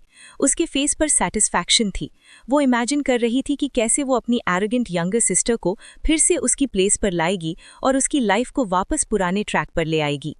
केवलिंड के पेरेंट्स के साथ कॉन्वर्सेशन पॉजिटिव थी, लेकिन उसने आयरिस के दिमाग में बहुत अनप्लेजेंट मेमोरीज वापस ला दी। और एक और बहुत इंपॉर्टेंट रीजन भी था जिसकी वजह से आयरिस को नाइटमेयर्स आने लगे। आयरिस बेड पर करवटें बदल रही थी। उसके फोरहेड पर स्वेट के ड्रॉप्स आ रहे थे। वो धीरे धीरे बोल रही थी कि सब उसकी फॉल्ट है और ब्रिटनी से माफी मांग रही थी। आयरिस हेल्प के लिए पुकार रही थी, जैसे वो अपने नाइटमेयर के लैबिरिंथ से खुद बाहर नहीं निकल पा रही हो। फिर एक मोमेंट पर वो जोर से चिल्लाई और एक शार्प साई के साथ अचानक जाग गई। वो बेड पर सीधी बैठ गई। इससे केवलिंड भी जाग गया। आयरिस ने अपना फेस अपने हैंड से कवर कर लिया। वो सांस कंट्रोल करने की कोशिश कर रही थी और डर के मारे रोना रोकने की कोशिश कर रही थी। केवलिन ने लड़की को जेंटली हग किया और अपनी कॉन्फिडेंस उसके साथ शेयर करने की कोशिश की। उसने कहा कि सब ठीक हो जाएगा, लेकिन फिर भी अपनी वाइफ की कंडीशन देखकर वो बहुत वैरिड था। 3 दिन पहले ब्रिटनी ने आयरिस को बताया था कि वो ग्रीन एस्टेट विजिट करने वाली है, और उसके तुरंत बाद से आयरिस शुरू हो गई। उस दिन से आयरिस को अपने चाइल्डहुड के नाइटमेयर्स आने लगे। केवलिन इसके बारे में कुछ भी नहीं कर पा रहा था। वो इमेजिन भी नहीं कर सकता था कि आयरिस ने जो कुछ भी झेला है, उसके बाद सिर्फ उसकी सिस्टर का नाम सुनना भी उसे इतना पेन दे सकता है। केवलिन बस रोती हुई आयरिस को और टाइट हग कर लेता था। आयरिस अपने हैंड्स फेस से हटाए बिना ही धीरे से बोल रही थी। वो अपॉलॉजी मांग रही थी कि वो बार बार केवलिन की स्लीप डिस्टर्ब कर रही है। केवलिन ने उसे रियश्योर करने की कोशिश की। उसने कहा कि इसमें कोई टेरेबल बात नहीं है, लेकिन लग रहा था आयरिस उसकी बात सुन ही नहीं रही, क्योंकि अगले मोमेंट उसने एक और अपॉलॉजी मांगी। उसने कहा कि उसने केवलिन को ये नहीं बताया कि वो इललेजिटिमेट चाइल्ड है। ये सुनकर केवलिन काफ़ी सरप्राइज हो गया। केवलिन ने कामली रिप्लाई किया कि एक्चुअली उसने पहले ही कुछ ऐसा अज्यूम कर लिया था, क्योंकि फैमिली में आयरिस के साथ जो अब्यूज़ होता था उसके पीछे कोई ना कोई रीज़न तो होना ही था, और ये रीज़न उसे सबसे लॉजिकल लगा। आयरिस डिसबिलीफ के साथ केवलिन को देखने लगी, लेकिन केवलिन ने बात कंटिन्यू की। उसने एक्सप्लेन किया कि उसने कभी आयरिस से ये क्वेश्चन पूछना ज़रूरी नहीं समझा। वो होप करता था कि एक दिन आयरिस खुद ही उसे सच बता पाएगी। और फिर केवलिन को डर भी लगता था पूछने से। उसे लगता था कहीं वो आयरिस के पुराने इमोशनल वूंड्स दोबारा ना खोल दे। इसलिए वो ज़्यादा इस बात की टेंशन लेता था कि आयरिस को कैसे हैप्पी बनाया जाए। केवलिन ने स्माइल के साथ पूछा कि क्या आयरिस के पास कोई आइडिया है। केवलिन का ये मन्यूवर काम कर गया। आयरिस का ध्यान सच में अपनी मेमोरीज और नाइटमेयर से हट गया। वो सीरियसली सोचने लगी कि क्या वो केवलिन से कुछ ऐसा मांग सकती है जो उसका मेंटल बैलेंस रिस्टोर कर दे। और थोड़ी देर बाद आयरिस के माइंड में एक आइडिया आ गया, लेकिन उसकी रिक्वेस्ट सुनकर केवलिन ऑलमोस्ट शॉक हो गया, क्योंकि आयरिस ने उससे कहा कि वो वुल्फ बन जाए और उसके पास आकर लेट जाए। आयरिस चाहती थी कि वो उसे प्रोटेक्ट करे। थोड़ी कन्फ्यूजन के बाद केवलिन ने रिप्लाई किया कि अगर आयरिस इतना चाहती है तो वो मना नहीं करेगा। कुछ मोमेंट्स बाद बेड पर आयरिस के पास एक बड़ा वुल्फ लेटा हुआ था। वो थोड़ा कंप्लेन कर रहा था कि अब बेड पर फर ही फर हो जाएगा, लेकिन आयरिस को इस बात से कोई खास प्रॉब्लम नहीं थी। आयरिस ने वुल्फ को टाइट हग कर लिया और अपनी आईज बंद कर ली। वो काम और सेफ फील करने लगी। तब केवलिन ने कहा कि उसके पास आयरिस के लिए एक गिफ्ट है। ये सुनकर आयरिस सरप्राइज में अपनी आईज खोल देती है। केवलिन ने बताया कि रेलिक्स के बीच उसे एक प्रोटेक्टिव स्टोन मिला है। ये सुनते ही आयरिस शॉक में चीख उठी। केवलिन उसकी रिएक्शन देखकर सरप्राइज हो गया। उसने पूछा, क्या आयरिस इस स्टोन के बारे में कुछ जानती है? आयरिस नर्वस हंसी और बोली कि उसे लगा गिफ्ट पर ऐसी रिएक्शन देना अप्रोप्रिएट होगा। जब आयरिस केवलिन के फर को स्ट्रोक कर रही थी, तब उसके माइंड में सैड थॉट चल रहा था कि केवलिन को कभी भी इस स्टोन को टच या यूज नहीं करना चाहिए। प्रोटेक्टिव स्टोन अगर सही तरीके से यूज हो तो गुड ड्रीम्स देता है, लेकिन अगर गलत तरीके से यूज हो तो इंसान को इटर्नल स्लीप में डाल सकता है। ये रेलिक हमेशा उन लोगों को अट्रैक्ट करता था जो रियलिटी से एस्केप करना चाहते थे, क्योंकि इसके थ्रू वो अपने ड्रीम्स में रह सकते थे। केवलिन ने आयरिस को एक्सप्लेन किया कि होली किंगडम में कुछ अनरजिस्टर्ड रेलिक्स भी हैं। उनमें से एक ये प्रोटेक्टिव स्टोन भी है। उसने कहा कि अभी तक उन्होंने सिर्फ उन रेलिक्स की लोकेशन आइडेंटिफाई की है जिन्हें टच करना ज़रूरी नहीं है, क्योंकि वो अभी इतने स्ट्रांग नहीं है कि सब आर्टिफैक्ट्स को कंट्रोल कर सकें। केवलिन ने कहा कि सिर्फ एक स्टोन से प्रॉब्लम नहीं होनी चाहिए, इसलिए वो आयरिस के लिए ये स्टोन ला सकता है और उसकी पावर सप्रेस करके आयरिस के नाइटमेयर्स खत्म कर सकता है। लेकिन आयरिस के माइंड में कुछ और ही चल रहा था। उसने सोचा कि चाहे स्टोन हेल्प करे या ना करे, वो अपने ड्रीम्स में छुपना नहीं चाहती। और पता नहीं ये स्टोन केवलिन पर क्या इफेक्ट करे। अपनी पास्ट लाइफ में आयरिस ने देखा था कि केवलिन के पेरेंट्स और हेनरिएटा अगले 3 साल में मर गए थे, और केवलिन का यंगर ब्रदर आर्ट इस दुख को बर्दाश्त नहीं कर पाया। उसने सीक्रेटली प्रोटेक्टिव स्टोन यूज करना शुरू कर दिया। टाइम के साथ आर्ट उस स्टोन का एडिक्ट हो गया और रियल वर्ल्ड से बचने के लिए ड्रीम्स में ही रहने लगा। केवलिन ने उसे बहुत जगाने की कोशिश की, लेकिन कोई फायदा नहीं हुआ। आखिर में आर्ट सिर्फ अपने सबॉर्डिनेट्स की वजह से जिंदा था, लेकिन वो बिल्कुल एक एम्प्टी शेल जैसा हो गया था। आयरिस बिल्कुल नहीं चाहती थी कि ये सब दोबारा हो। केवलिन ने आयरिस के डार्क मूड को नोटिस किया। उसने जेंटली पूछा, क्या वार्डिंग स्टोन का मेंशन ही उसके मूड का रीजन है? केवलिन ने कहा कि उसे कॉन्फिडेंस है कि वो स्टोन की पावर हैंडल कर सकता है। लेकिन अगर आयरिस वरिड है तो वो कोई और वे ढूंढ लेगा ताकि आयरिस पीसफुली स्लीप कर सके। ये सुनकर आयरिस को पेन हुआ। उसे लगा केवलिन उसके लिए बहुत ज्यादा कर रहा है। उसने वुल्फ को नेक से टाइट हक कर लिया और कहा कि वो उसके लिए प्रोटेक्टिव स्टोन ले आए। लेकिन केवलिन के फर में फेस छुपाते हुए आयरिस ने सोचा कि प्रीवियस स्टोरी रिपीट ना हो, इसलिए वो खुद ही स्टूपिड स्टोन को तोड़ देगी। लेकिन केवलिन सिर्फ एक प्रोटेक्टिव स्टोन पर डिपेंड नहीं रहना चाहता था, इसलिए कुछ दिन बाद जब वेदर हॉट और सनी था, वो आयरिस को कहीं ले गया। सन की स्कॉचिंग रेज में आयरिस आंखें स्क्विंट करके देखने की कोशिश कर रही थी। उसका माइंड अभी भी स्टोन के थॉट्स में उलझा हुआ था, इसलिए वो ऑलमोस्ट भूल ही गई कि केवलिन उससे कुछ और दिखाना चाहता था। अब उसे समझ ही नहीं आ रहा था कि उसका हस्बैंड क्या करना चाहता है। केवलिन स्टेबल्स के पास रुक गया। उसने आयरिस को अंदर पॉइंट किया और कहा कि वो उस जगह आ गए हैं जहां वो उसे लाना चाहता था। आयरिस ने स्टेबल और उसके पास के पैस्चर को सरप्राइज में देखा। उसके फेस पर एक फ्रोजन डिलाइट आ गया। उसके सामने का सीन बहुत पीसफुल था। पैस्चर में हॉर्सेस आराम से ग्रास चबा रहे थे। आयरिस को तुरंत बर्ड्स की सिंगिंग भी सुनाई देने लगी और सन की हीट और थकान भी जैसे बैकग्राउंड में चली गई। केवलिन खुश हुआ देखकर कि आयरिस एंथुजियास्टिकली स्माइल कर रही है। फिर भी उसने पूछा क्या उसे ये सब पसंद आया। आयरिस ने तुरंत पॉजिटिव आंसर दिया। केवलिन ने अपना आर्म आयरिस के शोल्डर्स पर रख दिया और उसे बताने लगा। केवलिन ने उससे बताया कि जो सरप्राइज उसने एक्चुअली आयरिस के लिए प्रिपेयर किया है वो थोड़ा और आगे है।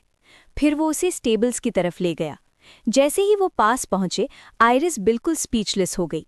उससे पहले उसे लग रहा था कि अब केवलिन उसे किसी चीज से सरप्राइज नहीं कर सकता। यूजीन अभी स्टेबल से बाहर आ रहा था।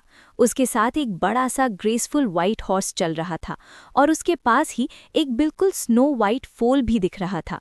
लेकिन जो चीज़ आयरिस को सबसे ज़्यादा सरप्राइज और शॉक कर रही थी वो ये थी कि उस फोल के फोरहेड पर एक हॉर्न था। आयरिस ने सरप्राइज में पूछा, क्या केवलिन ने किसी तरह यूनिकॉर्न्स अरेंज कर लिए हैं? इस पर केवलिन ने धीरे से कॉन्स्पिरेटोरियल टोन में कहा कि अब ये उन दोनों का सीक्रेट है। आयरिस ने हैरानी से पूछा कि अडल्ट हॉर्स पर हॉर्न क्यों नहीं दिख रहा।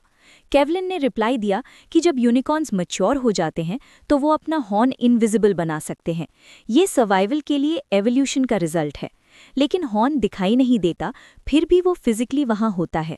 और यूनिकॉर्न्स इतने स्मार्ट होते हैं कि वो किसी इंसान की इंटेंशन समझ सकते हैं। अगर वो किसी को अपना मास्टर मान लेते हैं तो जिंदगी भर लॉयल रहते हैं, और जब वो फुली मैच्योर हो जाते हैं तो वो फ्लाई भी कर सकते हैं। आयरिस ने अडल्ट यूनिकॉर्न को प्यार से पेट किया। फिर उसने केवलिन से पूछा कि उसने इनका क्या नाम रखा है। केवलिन ने कहा कि उसने मदर यूनिकॉर्न का नाम वाइट रखा है। ये सुनकर आयरिस हंस पड़ी। उसने मजाक में केवलिन को मास्टर ऑफ नेम्स कहा। फोल को भी अटेंशन चाहिए था, इसलिए उसने जोर से स्नॉट किया और अपना हेड आयरिस की तरफ बढ़ा दिया ताकि वो उसे भी पेट करे। आयरिस सॉफ्टली स्माइल करते हुए बोली कि वो बस फोल की मदर को हेलो कह रही थी। फिर उसने पूछा कि केवलिन ने छोटे यूनिकॉर्न का क्या नाम रखा है। केवलिन स्माइल करके बोला कि छोटे यूनिकॉर्न का नाम आयरिस को ही रखना चाहिए। आयरिस ने सरप्राइज और कंफ्यूजन में केवलिन को देखा। तब केवलिन ने एक्सप्लेन किया कि यही उसका सरप्राइज था और अब ये फोल आयरिस का है। फोल को जैसे ये बात फील हो गई, उसने फिर से आयरिस के हैंड को नज किया। केवलिन ने बताया कि छोटा यूनिकॉर्न बहुत नॉटी है, इसलिए वो अपने डिसीजन को लेकर थोड़ा अनश्योर था। उसने कहा कि ये कोल्ट फर्स्ट ट्रेनिंग के लिए शायद परफेक्ट नहीं है, लेकिन अगर आयरिस केयरफुल रहे तो ट्राई करना वर्थ है। केवलिन ने केयरिंग स्माइल के साथ कहा कि उसे पूरा कॉन्फिडेंस है कि आयरिस इस रेस्टलेस क्रीचर को हैंडल कर लेगी। आयरिस के फेस पर एक वाइड और जेन्युइन स्माइल आ गई। उसने हैप्पीली केवलिन को थैंक यू बोला और कहा कि वो छोटे फोल को बहुत मेहनत से रेस करेगी। आयरिस और केवलिन को बिल्कुल भी अंदाजा नहीं था कि ब्रिटनी के प्रॉब्लम्स के अलावा एक और डेंजर भी उन पर मंडरा रहा है। आर्ट भी बहुत अनहैप्पी था कि उसके बड़े ब्रदर ने अचानक शादी कर ली, लेकिन अभी वो काफ़ी दूर था और इस वक्त आयरिस एक छोटे लेकिन बहुत एक्टिव और मिस्चीवियस फोल को रेस करने की खुशियों में बिजी थी। ऐसा नहीं था कि आयरिस बहुत बुरी तरह फेल हो रही थी, लेकिन छोटा यूनिकॉर्न इतना ज़्यादा एक्टिव था कि वो कभी एक जगह खड़ा ही नहीं रहता था। इसी वजह से आयरिस कई बार गिर चुकी थी और उसकी ब्रीदिंग भी हैवी हो गई थी। आखिर थककर आयरिस हे स्टैक पर गिर गई। उसने अपनी आइज़ बंद कर ली और सांस नॉर्मल करने की कोशिश करने लगी। उसने सोचा कि फोल को रेस करना उसके इमेजिन से कहीं ज़्यादा डिफ़िकल्ट है, नेथन ने आयरिस को बहुत सारी एडवाइस दी थी, इतनी ज़्यादा कि उस एडवाइस से छोटे यूनिकॉर्न को रेस करने पर एक एनसाइक्लोपीडिया बन सकती थी। लेकिन थ्योरी वाली एडवाइस आयरिस के लिए ज़्यादा हेल्पफुल नहीं थी, क्योंकि उसे थ्योरी को प्रैक्टिकली अप्लाई करना पड़ रहा था। फिर भी छोटे यूनिकॉर्न का मिस्चीवियस कैरेक्टर होने के बाद भी आयरिस को वो दुनिया का सबसे स्वीट क्रीचर लगता था और उसे वो बहुत पसंद था। ऑनेस्टली आयरिस छोटे यूनिकॉर्न को टेम करने की कोशिश कर रही थी, लेकिन यूनिकॉर्न सिर्फ स्नॉट करता था और आयरिस को टच भी नहीं करने देता था। ये बात आयरिस को थोड़ा अपसेट कर देती थी और केवलिन को भी टेंशन होने लगती थी, क्योंकि वो पूरा टेमिंग प्रोसेस ध्यान से ऑब्जर्व कर रहा था।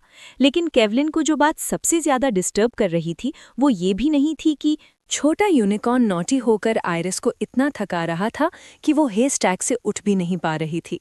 लेकिन केवलिन को इस बात से ज्यादा इरिटेशन हो रही थी कि आयरिस उस छोटे यूनिकॉर्न को उतनी ही प्यार भरी नज़र से देख रही थी जितनी उसे देखती है। इसलिए केवलिन थकी हुई आयरिस के पास आया। आयरिस अभी भी हे की सॉफ्टनेस एंजॉय कर रही थी। केवलिन उसके सामने बैठ गया। कुछ मोमेंट्स तक आयरिस को देखने के बाद केवलिन अचानक उसके फेस के पास झुक गया और उसने आयरिस को किस कर लिया। ये सब उसके थोड़े से जेलसी वाले फीलिंग की वजह से हुआ। आयरिस तुरंत थोड़ा पीछे हट गई। उसने पूछा कि अचानक क्या हुआ जो केवलिन ने उसे किस कर दिया। केवलिन ने उल्टा पूछा कि आयरिस इतनी जल्दी पीछे क्यों हट गई। आयरिस थोड़ी एम्बैरस हो गई। उसने कहा कि बेबी यूनिकॉर्न उन दोनों को देख रहा था, इसलिए वो किस नहीं कर सकती थी। सच में छोटा यूनिकॉर्न उन दोनों को देख रहा था और केवलिन को लगा जैसे फूल ने थोड़ा मलिशियस तरीके से स्नॉट किया। इससे केवलिन को अजीब सी इरिटेशन फील हुई, जैसे छोटे यूनिकॉर्न को भी पसंद नहीं आया कि आयरिस का अटेंशन किसी और पर हो। ऐसा लग रहा था जैसे केवलिन और यूनिकॉर्न के बीच हवा हैवी हो गई हो, जैसे उनके बीच इलेक्ट्रिक चार्जेस उड़ रहे हों। केवलिन ने आयरिस को अपने पास खींच लिया ताकि वो मुड़कर छोटे यूनिकॉर्न को ना देख सके। फिर उसने कहा कि अगर उसे उस नेस्टी एनिमल के सामने किस करना पसंद नहीं है तो वो स्टेबल छोड़कर किसी और कन्वीनियंट जगह चले जाते हैं जहां आराम से किस किया जा सके। केवलिन ने सिडक्टिव वॉइस में ये बात कही, जिसे आयरिस तुरंत ब्लश कर गई। उसने कहा कि वो खुद हाफ बीस्ट है, इसलिए आयरिस को छोटे यूनिकॉर्न के साथ देखकर उसे थोड़ा स्ट्रेंज फील होता है। कुछ दिन बीत गए। आयरिस सोफा पर कंफर्टेबली बैठी थी। वो थोड़ी टायर्ड होकर पीछे लीन कर रही थी और सोच रही थी कि आज सुबह कितनी नर्वस थी। सुबह केवलिन ने कहा था कि वो प्रोटेक्टिव स्टोन लेने जा रहा है और शायद वेडिंग के टाइम के आसपास ही वापस आएगा। ये कहकर वो तुरंत निकल गया था। उसके बिना हाउस आयरिस को थोड़ा एम्प्टी लग रहा था, लेकिन एस्टेट के लोगों ने आयरिस को अकेला फील नहीं होने दिया। वो लोग कॉन्स्टेंटली उससे इंटरैक्ट कर रहे थे और उसे एस्टेट के काम और मैटर्स सॉल्व करने को कह रहे थे। हालांकि केवलिन चला गया था, लेकिन उसके पेरेंट्स अभी भी एस्टेट पर थे और कभी-कभी आयरिस के साथ टाइम स्पेंड करते थे। आयरिस को केवलिन के पेरेंट्स से बात करना बहुत पसंद था। ग्रीन फैमिली उसके साथ बहुत काइंड थी और वो उसकी पास्ट लाइफ के एल्फ्रेड के फैमिली से बिल्कुल अलग थे। स्माइल करते हुए केवलिन के फादर ने पूछा, क्या केवलिन ने सच में आयरिस को यूनिकॉर्न गिफ्ट किया है? आयरिस हंसकर बोली कि हाँ, ये बिल्कुल सच है, और मजाक में कंप्लेन किया कि उसे टेम करना बहुत डिफिकल्ट है। केवलिन की मदर ने सजेस्ट किया कि आयरिस छोटे यूनिकॉर्न को एक नाम दे। ये सुनकर आयरिस थोड़ी कंफ्यूज हो गई। केवलिन की मदर ने एक्सप्लेन किया कि किसी क्रीचर को नाम देना उसके साथ बॉन्ड बनाने का एक तरीका होता है। इससे छोटे यूनिकॉर्न के साथ कनेक्शन स्ट्रांग हो सकता है। आयरिस ने उनकी बात को सीरियसली सोचा। वो भी चाहती थी कि अगर वो यूनिकॉर्न को नाम दे तो शायद वो उसके थोड़ा क्लोज हो जाए। आयरिस ने छोटे यूनिकॉर्न को इमेजिन किया और सोचने लगी कि उसके लिए कौन सा नाम परफेक्ट होगा। कुछ सेकंड्स तक सोचने के बाद उसने फाइनली एक नाम डिसाइड किया। उसने छोटे यूनिकॉर्न का नाम वेंडी रखने का डिसाइड किया। केवलिन के पेरेंट्स ने खुशी से इस आइडिया को सपोर्ट किया। इससे आयरिस के फेस पर एक और ब्राइट स्माइल आ गई। उसे उनका सपोर्ट फील हुआ और उसे लगा कि यही वो फैमिली है जो उसे अपनी पास्ट लाइफ में कभी नहीं मिली। लेकिन सब कुछ इतना परफेक्ट भी नहीं था। जब यूनिकॉर्न का टॉपिक खत्म हुआ तब केवलिन के पेरेंट्स ने बताया कि कुछ दिन में विटलो फैमिली एस्टेट पर आने वाली है। उन्हें समझ नहीं आ रहा था कि आयरिस के फैमिली के साथ कैसे रिएक्ट करें, क्योंकि उन्होंने आयरिस के साथ बहुत क्रूअल बिहेवियर किया था। ये सुनकर आयरिस ने अपने फिस्ट्स टाइट कर लिए। उसे समझ आ गया कि इस विजिट का रीज़न सिंपल क्यूरियोसिटी है और शायद ब्रिटनी ये चेक करना चाहती है कि आयरिस अपनी मैरिज में अनहैप्पी है या नहीं। आयरिस ने केवलिन के पेरेंट्स से कहा कि वो विटलो फैमिली के साथ वैसे ही बिहेव करें जैसे उन्हें ठीक लगे, लेकिन उसके लिए फाइट करने की ज़रूरत नहीं है, क्योंकि आयरिस खुद अपने लिए स्टैंड ले सकती है। और आयरिस ने सच में एक प्लान बना लिया जिससे वो विटलो फैमिली को क्लियरली दिखा सके कि वो उन्हें देखना नहीं चाहती। ऑलमोस्ट अगले ही दिन जेम्स ने बहुत पोलाइटली उन्हें इन्फॉर्म किया कि वो उन्हें एस्टेट के अंदर एंटर नहीं करने दे सकता। ड्यूक विटलो गुस्से से भर गया। जेम्स ने काम स्माइल के साथ कहा कि आयरिस आज अपनी फैमिली से मिल नहीं सकती, इसलिए वो लोग वापस चले जाएं और किसी और दिन आएं। ड्यूक विटलो फ्यूरियस हो गया। उसने कहा कि जब गेस्ट्स मेन गेट तक आ ही गए हैं तो कम से कम उन्हें एस्टेट में एंटर करके अकोमोडेशन देना चाहिए था, उन्हें वापस नहीं भेजना चाहिए था। जेम्स ने अपनी पोलाइट एक्सप्रेशन चेंज नहीं की। उसने अपॉलॉजी दी और कहा कि अनफॉर्चुनेटली गेस्ट्स रूम्स प्रिपेयर करने का टाइम ही नहीं मिला, और जब गेस्ट्स अग्रीड टाइम से पहले आ जाते हैं तो ऐसा किसी के साथ भी हो सकता है। तब ब्रिटनी की मदर कॉन्वर्सेशन में बोल पड़ी। उसने जेम्स को ऑर्डर दिया कि वो दोबारा आयरिस से बात करें, क्योंकि आयरिस अपने फैमिली को एस्टेट से बाहर नहीं रख सकती। उस वुमन को पूरा यकीन था कि जैसे ही आयरिस को पता चलेगा कि विटलो फैमिली आई है, वो खुद पर्सनली उन्हें बेस्ट रूम्स में रखेगी। लेकिन ड्यूक विटलो ने अपनी वाइफ को चुप रहने को कहा। वो गुस्से में अपने फिस्ट्स टाइट कर रहा था। उसे समझ नहीं आ रहा था कि एक बटलर जैसे जेम्स ने उन्हें इंसल्ट करने की हिम्मत कैसे की।